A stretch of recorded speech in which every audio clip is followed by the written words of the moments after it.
This video is brought to you by Mack Weldon Clothing. Spider-Man Into the Spider-Verse is a movie designed to both entertain whilst paying homage to the characters, and seemingly simultaneously designed to break the minds of those deciding to put together an Easter egg video. This movie is wall-to-wall with references to previous films, the comics spanning decades and dimensions, creators, various characters both good and villainous, plus it's got a post-credits sequence that'll knock your bloody socks off, and more things. These are the topics that I'm going to be covering, so if you want to jump around to anything specific, please feel free to. The time codes are linked below. Alright, let's get into it. Full spoilers to follow. Okay, comic books.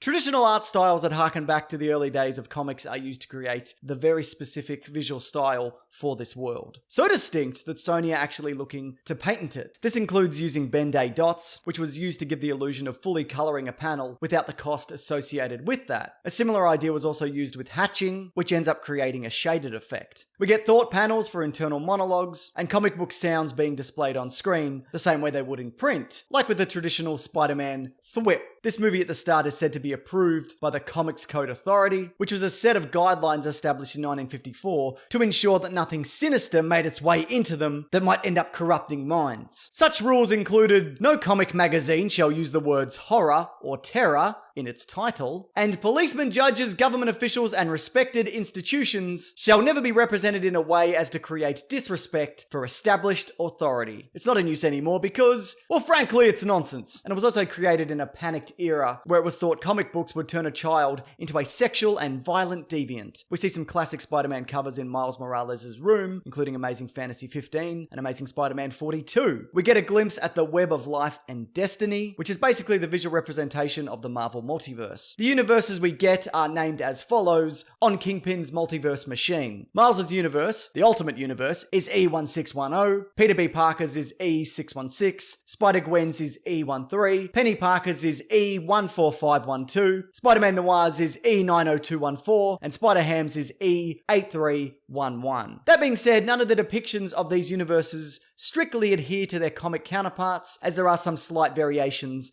for each. Whenever a new world is introduced, a comic book cover is plonked down from its corresponding universe. This includes the work of Keith Pollard and Eric Larson for traditional and original Spider-Man, Brian Michael Bendis and Sarah Pichelli for Ultimate Spider-Man, Jason Latour and Robbie Rodriguez for Spider-Gwen, David Hine, Fabrice Sapolsky, and Carmine Di Giandomenico for Spider-Man Noir, and finally Gerard Way and Jake Wyatt for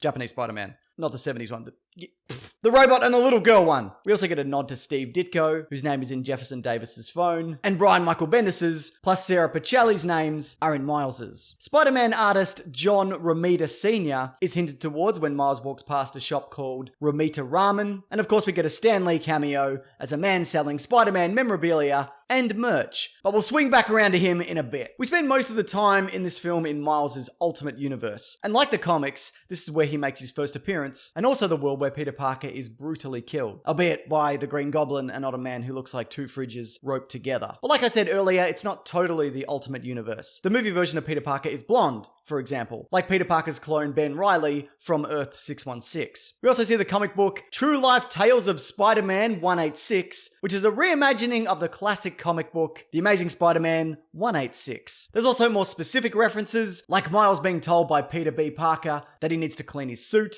on the regular, and the inclusion of the evil corporation Alchemax. Plus, of course, we get hints towards the line, with great power comes great responsibility, though it's never outright spoken without interruption, or someone gets it slightly wrong, like when Miles' father says it. Now, I'd love to get in depth on all the different spider people that we see, but the thing is, I already have in a previous and recent video. If you want the full backstories for Miles Morales, Peter Parker, Peter B. Parker, Spider-Gwen, Spider-Man Noir, Penny Parker, Spider-Ham, plus Spider-Man 2099, I'll link that at the end and below. But just quickly, I want to mention, because I didn't mention this in my other video, Miles has all the powers that Peter Parker has, but in addition to that, he's got a venom strike and invisibility. And there's a few other spider people that I just want to quickly mention. We see Spider-Man from the 1960s cartoon series, which again we'll swing on back to when we talk about the post-credits and Donald Glover on a TV dressed in a Spider-Man outfit in a clip from the TV show Community. He was a fan favourite to take over the role when Tobey Maguire left, but he didn't end up with a part. However, he did go on to play Aaron Davis, Miles' uncle, who again we see in this film, in live action in Spider-Man Homecoming. We visit the Spider Cave / Lair, which is a home of operation that some versions of Peter Parker has, depending on the universe, or the situation, or the money that he's got. His life is up and down, it's a real roller coaster. We get great callbacks like the Spider-Mobile, which is a car that can drive on and up walls, plus a whole mess of different costumes from across time and media. That includes the cape suit from Marvel's What If 19, plus we get the stealth suit, the Secret Wars suit,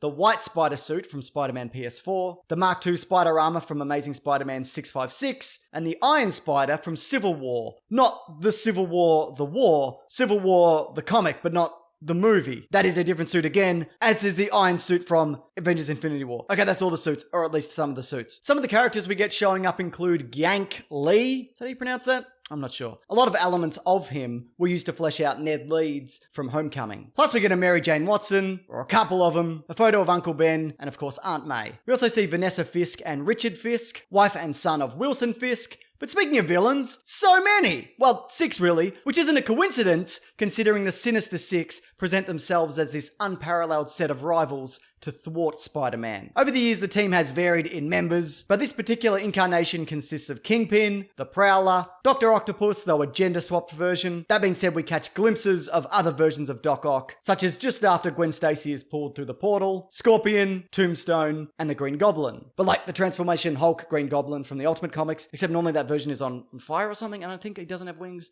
Maybe he does have wings now. I don't know! There are too many comics to read! We also see Hammerhead on a wanted poster in the police station, whom recently showed up in the Spider-Man PS4 DLC. This video is brought to you by Mack Weldon Clothing, the clothing company that makes sweet-looking hoodies, underwear, undershirts, t-shirts, polos, socks, sweats, which are all, famously, antimicrobial, which basically means you can wear them all day and they stay so fresh. It's absolutely remarkable. They also fit really well. I got a bunch of them. I've got like 6 or 10. And they definitively are my favorite t-shirt. And I think you might like them too. So if you like clothing that looks good and fits really well and lasts ages, check them out by visiting mackweldon.com and use the offer code Mr. Sunday Movies, all one word, for 20% off your purchase. All that is linked below. And 20%, that's quite a lot. The Spider-Man movies, in particular the Raimi trilogy, gets a fair bit of play as stories from those make their way into Miles' universe. We get Peter Parker stopping a speeding train, like from 2, an upside-down rain kiss, like from 1, and the dancing Spider-Man of Spider-Man 3. So I guess the most iconic elements from each movie. Peter B. Parker also mentions how he had his back broken, which was probably a nod to when Tobey Maguire was injured whilst making Seabiscuit, and his representatives used this as leverage for more money in Spider-Man 2. So then he was going to be replaced by Jake Gyllenhaal, who's now playing Mysterio, but then he ended up returning, and Sam Raimi ended up putting in this joke about a back injury into Spider-Man 2. My back!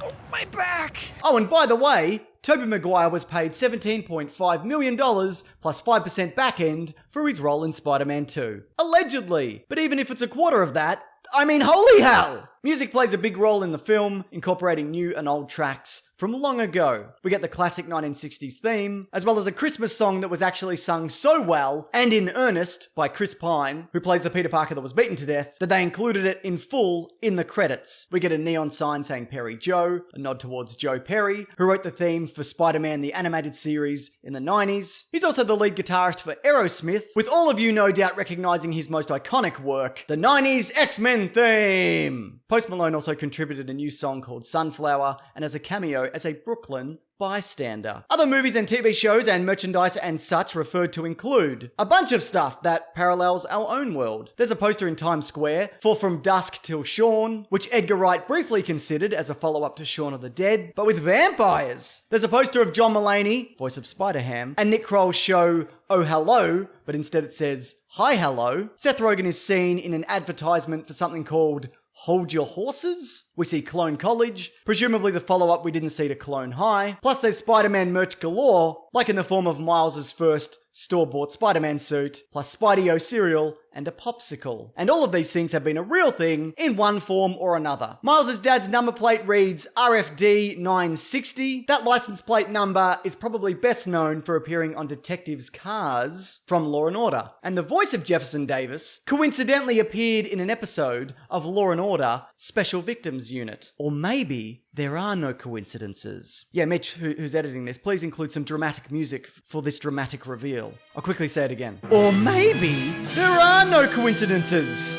Alright, post-credits. We see Miguel O'Hara, voiced by Oscar Isaac, the version of Spider-Man from Spider-Man 2099. He's mastered dimensional travel with the help of his AI assistant, Lila, and his first port of call is to visit the 1967 cartoon Spider-Man, the Spider-Man cartoon. Specifically the episode Double Identity, made recently famous for the pointing Spider-Man meme. It's also here we see J. Jonah Jameson, which I think is the only time we see him in the film. In addition to this though, that series gave birth to the Spider-Man sitting at a desk meme, which was also referenced when we see Spider-Man sitting at a desk. You know, the bit where he's retrieving information from the hard drive to shut down the Kingpin. You remember, or if you're a madman and you're watching this without seeing it, it's from this scene. And finally, Stan Lee is also referenced again with the quote in the credits. That person who helps others simply because it should or must be done, and because it is the right thing to do, is indeed, without a doubt, a real superhero, which I feel is a fitting send-off. Don't expect this movie, though, to be the last we see of the Stan Lee cameos. Apparently there's some footage at the end of the PG-13 cut of Deadpool 2. Plus, they already shot a bunch of scenes of him for upcoming MCU movies. And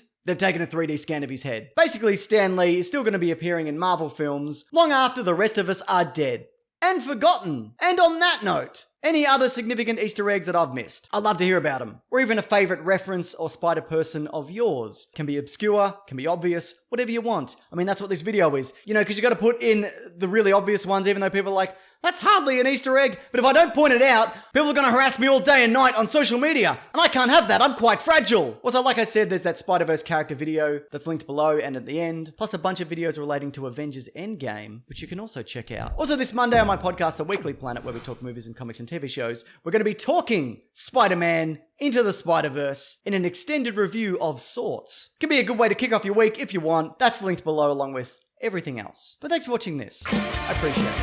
Take care.